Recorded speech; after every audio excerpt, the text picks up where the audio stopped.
Hello everyone, and welcome to another episode of What Has Changed in Hops. In this segment, we'll be going over some of the changes that have happened over the course of this last release from 9.8.7.4 to now 9.8.7.5. A lot has changed, but a lot still remains the same. Our goal, of course, is not to disrupt the user experience, but merely to improve upon what you're already experiencing and to ensure that you're having a more fluid experience with using our tools. So without further ado, let's jump into it and go over what has changed in this latest version of HardOps.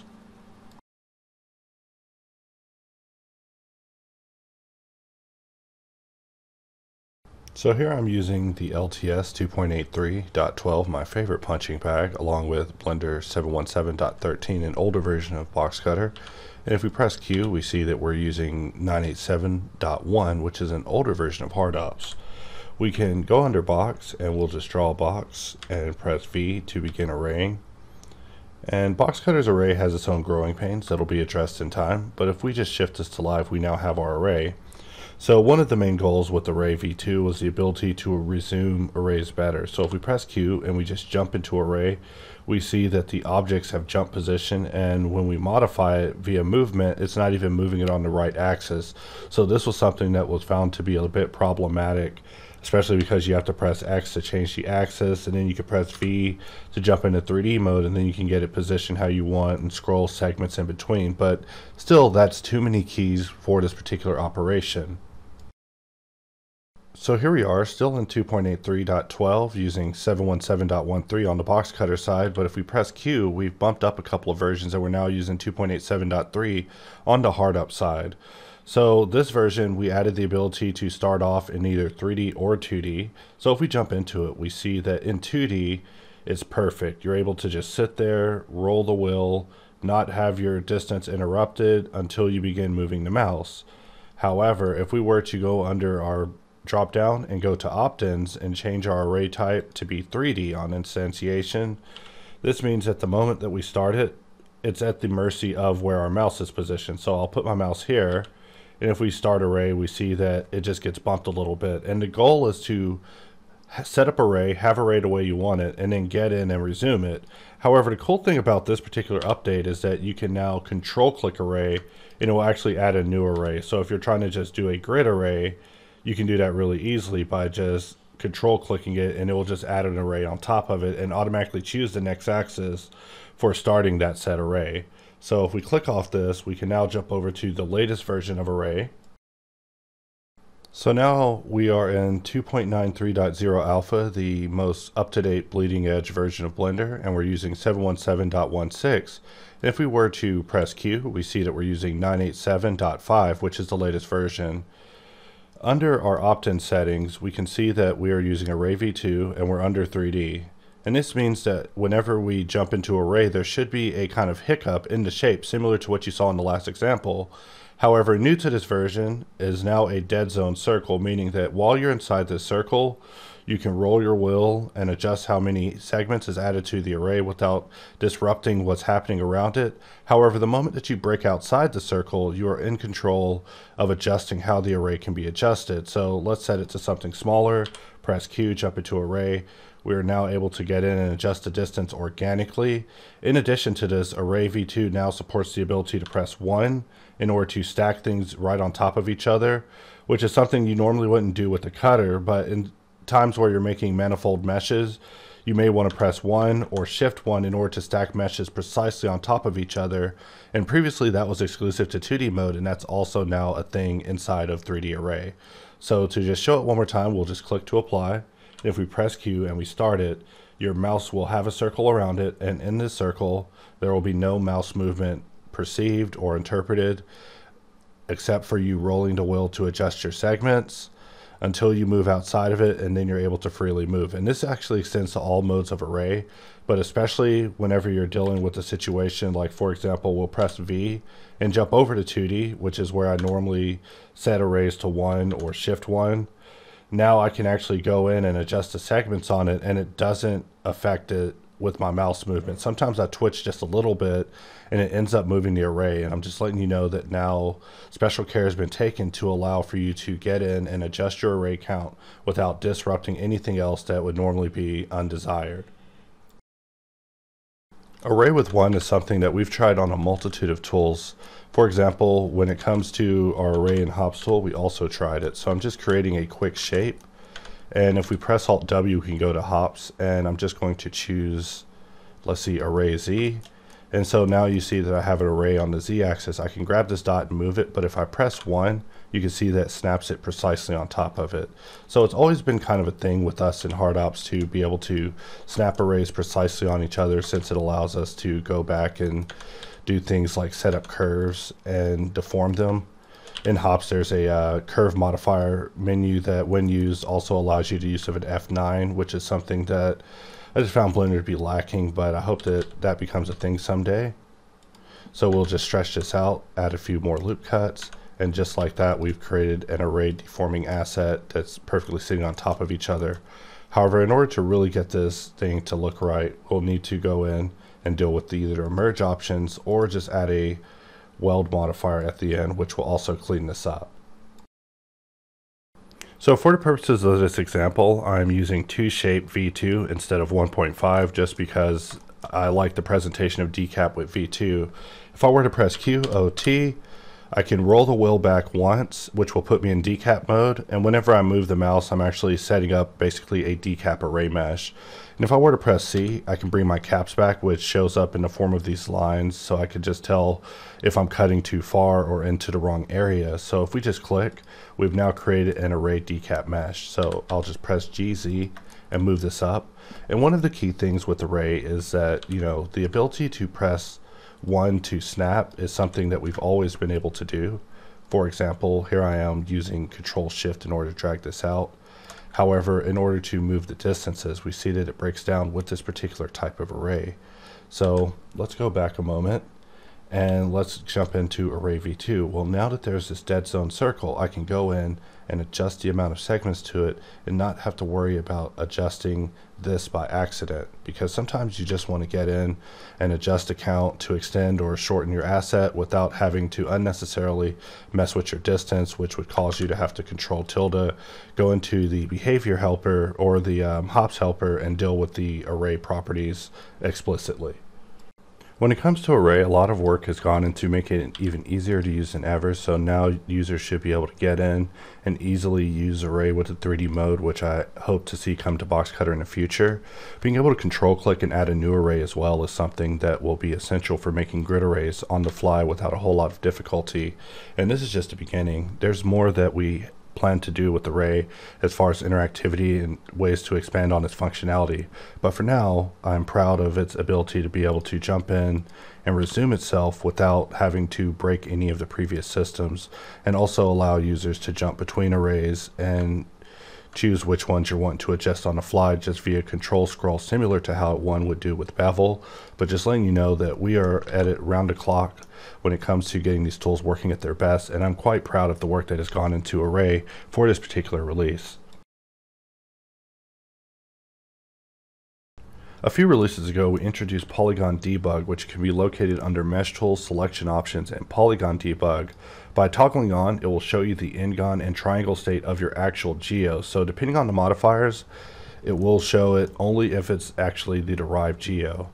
However, the option of going under Mesh Tools in the Q menu, then Selection Options and Polygon Debug is a little bit too far away, in my opinion. So now there's a hotkey of QOP, which will now toggle it off and on, just QOP. But also at the top of Hops Tool, there's now a button where you can toggle it off and on, get in, deal with your geometry, and it will correct it in real time. But also you can toggle it off and on using the same button in the top bar. So it just makes it even easier than ever for you to get in and out of Polygon Debug mode whenever it comes to you troubleshooting your mesh or doing topological corrections.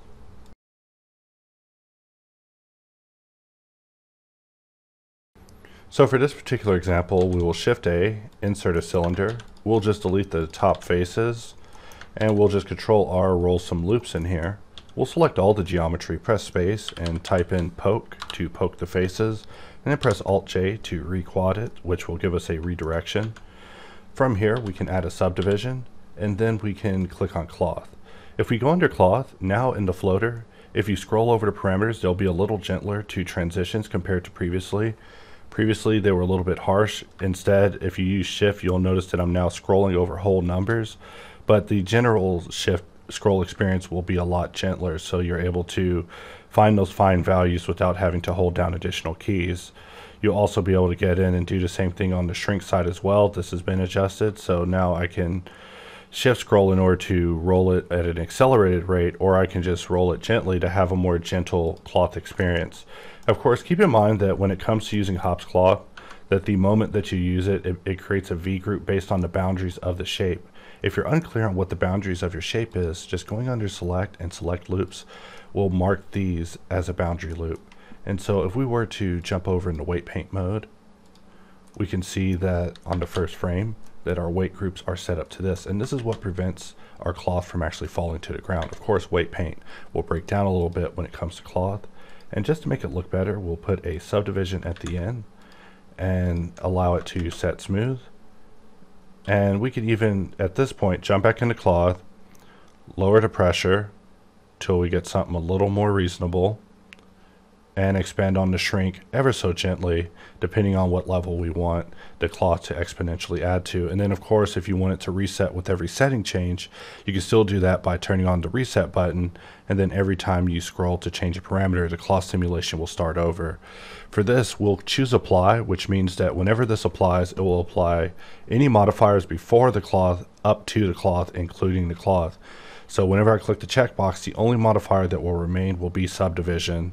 So we'll get it at a frame that we like, click apply, and there we are left with our subdivision, and this is our cloth result. So we still have flipped quad geometry, but now shaped like a cloth pattern, and we can go from there just getting more random with the shapes. But with that, just wanted to show you that there's a new interface improvement to allow for smoother scrolling. Also, in closing, when it comes to cloth, it's important to note that sharp markings will also play a role in how your seams will be set up when it comes to cloth. With this cube that I've subdivided, I'm just going to select a few edges, just mark them sharp, and then if we press Q and we go under cloth and we begin the simulation, we see that this area has been pinned. So we can go in, roll our shrink to get exponentially more cloth, maybe reduce the pressure a little bit. We'll hold shift to bring it down a lot more gradually. We'll click on the restart button and just find our perfect value here. In fact, we could even click to stop it at this point, and let's put a subdivision modifier in here. I like alt clicking subdivision because it will place it first in the modifier stack, which will mess up our cloth simulation. However, if we go back under cloth and we begin playing again, we can now play the simulation. However, it's a lot slower, a little too slow for my liking. So we'll just click to apply. Let's lower this down to 1, and we'll just jump back one more, and we see that maybe there can be a pre-subdivision cloth parameter added to the little modal floater. There's always more work to be done when it comes to these things, but it's always just a matter of testing and examination to show us those next steps that lie ahead. So now that we have something a little more optimal, I can just click on apply, and I'll just press Control tilde, and we'll go under general options and just set this to smooth. And we'll even slap a subdivision surface at the end of it just to really get it to looking like some well-defined cloth.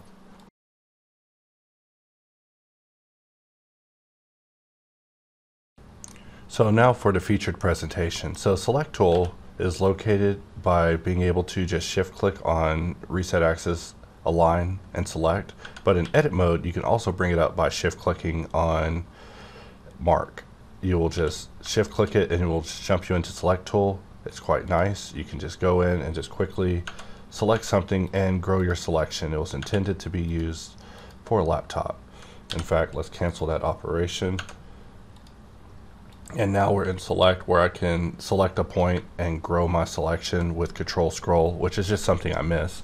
However, that's not the point of today. We're going to take this cube and subdivide it a couple of times, and then let's cast it to a sphere with Alt Shift S. And we can Shift A, insert a cylinder, and we have 32 rounds of Howdy Doody to solve here.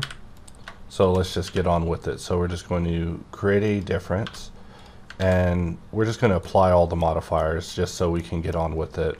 And if we sharpen this, it looks so-so. However, the perimeter of the circle is highly compromised, and that is where merge comes in. So if we press Alt X, I'm just going to bisect split this a couple of times just to minimize the amount of work. But an important thing to note is that if you press Control K, you can bring up the HardOps properties, and under properties there's an option for what entry tool you can jump into with multi-tool. Normally it defaults to select, but today I have it set to merge. So if we shift click mark, it jumps us straight into multi-tool. Almost a tongue twister there. And the key thing about merge is that you can click a point and then click the next point and it will just merge it there. This is the foundation of what merge is.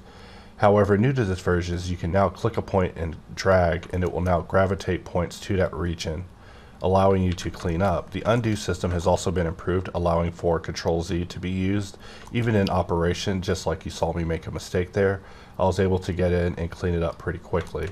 So at this point I can still click and use previous merge tool. New to this version as well is the ability to shift, click a point, and knife to knife another region for those times where you need to perform topological drawing in the middle of an operation. Vert knife to knife is still something new to both knife and select tool, but most certainly to merge. It was a strange addition whenever I asked for it. However, the purpose that I'm showing you now is actually the reason that this option was added, for us to be able to get in and perform topological rewriting of the geometry just on the fly using the select tool. So now we see that our circle perimeter is a lot better, which means that we can now grab this edge and just bevel it, giving us a boundary of protection. However, if we Control Z, we can actually examine why this failed. So right here, there's a double. Those tricky doubles. Might have to add an auto remove by doubles feature to the exit state of select tool. There's always more work to be done. So with that, we can now look at a perfectly bore hole in our sphere. In fact, we could even transition this into subdivision and everything's able to go as it's intended. So just letting you know that merge tool as part of select now has gravitate on click and drag. And this is something that I hope will improve users' ability to be able to solve areas and surfaces by clicking and dragging on what is the most important piece of geometry. So let's go ahead and set up that example one more time. We'll press Q, we'll jump into Spherecast to just quickly do that, and we'll press RX32 or RX90 to rotate this, and we'll select both of them, perform a difference, and Control A, Visual Geometry to Mesh, Sharpen, and let's solve this a different type of way. For users familiar with Mesh Machine has a fantastic feature for solving this where you can press Y and go to Boolean Cleanup, and it actually will choose the importance of the loops and allow you to drag in order to choose which side you want to solve. In fact, we can roll the wheel and actually choose to solve it the opposite way, which, as you see, compromises the integrity of the cylinder. So Machine has always been aware of the type of issues that we would be running into in the future, and his tool, I just cannot recommend it enough. So if you are using it, definitely give Boolean Cleanup a try. But our work simply aims to be a more hands-on approach to doing such a thing. However, much credit does go to Machine for his brilliant work with Mesh Machine and his art of Boolean Cleanup. So the Bevel Helper is a utility we designed to assist with meshes that you have selected that have bevels. So if we take this cube, we can go in edit mode, and I'm just going to control click mark in order to bevel this. And we'll select these two edges and control click mark to bevel them as well. And then we can control click mark or control click bevel in object mode in order to put a bevel on top of that. So now we have 3 levels of bevel. When we press Control Shift B, we can actually see all these levels of bevel, and we can individually adjust them depending on what we need for it. So there's also an option to collapse these to be even smaller. There we go. So now we have them in a more collapsed state, so we can see how many segments is on each bevel and adjust them accordingly, in addition to being able to multiply and divide the weight, which is also nice. Sometimes you want to just quickly divide the width in half or multiply it by 2, which is what these are. However, if you have a mesh not selected and you press Control Shift B, you'll receive an error, and this is something that we just didn't take into account for whenever we made the Bevel Helper. So I'm happy to announce that for this version, if we Control V paste our shape in here, we can press Control Shift B and bring up our Bevel Helper just as you would expect. However, if you have the object selected, it will now at least let you know no, which is the proper answer for pressing the wrong hotkey. Just no.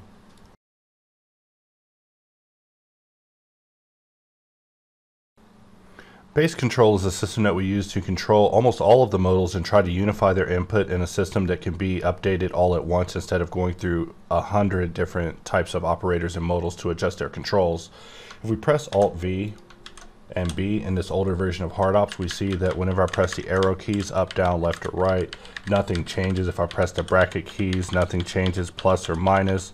Also doesn't change anything for this. I mean, it's adjusting the energy, but nothing is allowing me to change the actual lights to scroll to the next configuration with this particular version of HardOps. And this is because there was a small oversight with the creation of blank light that we forgot to implement some of the supports that we've added for base control in it. So if we minimize this version and we're now in the latest version of HardOps, we can press Alt-V-B and you now will be able to press the arrow keys in the event that you're using a mouse without a scroll wheel or something like that, and just quickly scroll through lights, and of course be able to move the mouse in order to adjust how your lights are being placed.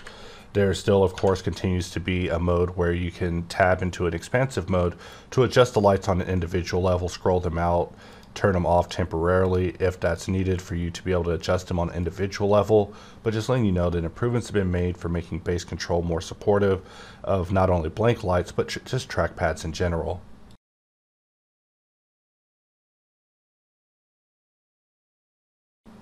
In closing, I just want to say that I'm proud of all the work that continues to go into HardOps. With the work that has now gone into the merge tool, it should be easier for users to perform topological solving.